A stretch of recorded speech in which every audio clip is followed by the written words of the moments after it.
Shri K ഗോവിന്ദൻകുട്ടിയുടെ പുതിയ പുസ്തകം കാലക്ഷേപം. കുമാരനും രാമചന്ദ്രനും, കൊലയും ശിക്ഷയും അതിനുശേഷവും. കുമാരൻ ഒരു ദിവസം ഒരാൾ കൊന്നു. ജീവപര്യന്തം തടവിലായി. പരോളിൽ ആയിരുന്നു ഞാൻ ആദ്യം കാണുമ്പോൾ. അപ്പോഴേക്കും ശിക്ഷ മിക്കവാറും കഴിഞ്ഞിരുന്നു. ഒറ്റ കുത്തിന് തീർന്നു. കുമാരൻ ആരെയും നോവിച്ചിരുന്ന ആളല്ല. കത്തി കയ്യിൽ കരുതി നടന്നിരുന്ന ആളല്ല. പിന്നെ അങ്ങനെയൊക്കെ പറ്റി. കുമാരൻ്റെ കാലക്കേട്, കുത്തേറ്റു മരിച്ച ആളുടെ കാലക്കേട്, 2 കുടുംബങ്ങളുടെ കാലക്കേട്. കാലക്കേടിൽ അതൊക്കെ എഴുതിയൊതുക്കാൻ എന്തു സൗകര്യം. അന്ന് കോലായിൽ നിന്ന് പടിയിലേക്ക് ചാടുമ്പോൾ അരയിൽ കത്തി ഉണ്ടായിരുന്നു. പല ജീവിതങ്ങളെ സാരമായി മുറിപ്പെടുത്തിയ ആ തിളങ്ങുന്ന ആയുധം എപ്പോൾ എങ്ങനെ അരയിൽ കയറിയെന്ന് കുമാരൻ അത്ഭുതപ്പെട്ടു. മനസ്സ് കൊലയ്ക്ക് പാകമായ ഒരു നിമിഷത്തിൽ അതിനുവേണ്ട കത്തി കയ്യിൽ വരികയായിരുന്നു.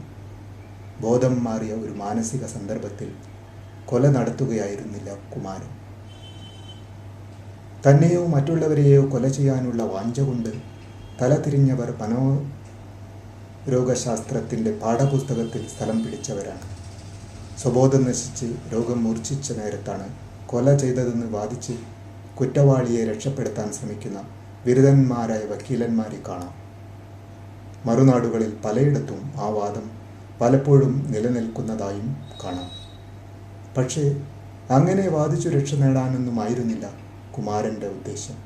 താൻ ചെയ്തു പോയ കൊലയുമായി ഒരിക്കലും പൊരുത്തപ്പെടാൻ വയ്യാത്തതായിരുന്നു അയാളുടെ മനസ്സ്. കോലായിൽ നിന്ന് പടിയിലേക്ക് ചാടുമ്പോഴും കുമാരൻ അരയിൽ കത്തി ഊരിയില്ല. കത്തി അരയിൽ ഉള്ള കാര്യം തന്നെ അവൻ ഓർത്തില്ല. പടിക്കലൂടെ കടന്നുപോയിരുന്ന ഒറ്റ ചങ്ങാതിയുടെ നിഴൽ കണ്ടപ്പോഴാണ് കുമാരൻ ചാടി ഇറങ്ങിയ. പെങ്ങളെ കെട്ടാമെന്ന് വാക്കുകൊടുത്തിരുന്നതായിരുന്നു ചങ്ങാതി. വാക്കുകൊടുത്തതിനു മുമ്പോ പിൻപോ അവർ തമ്മിൽ അടുപ്പമായിരുന്നു. പിന്നെ ചങ്ങാതി വാക്കു തെറ്റിക്കുമെന്ന് തോന്നാൻ തുടങ്ങി. പറഞ്ഞിടത്ത് അയാളെ കാണാതായി. ഏറ്റ കാര്യം ചെയ്യാതായി. കല്യാണം അടുക്കുന്തോറും കൂടുതൽ അടുക്കേണ്ടയാൾ അകലാൻ തുടങ്ങി.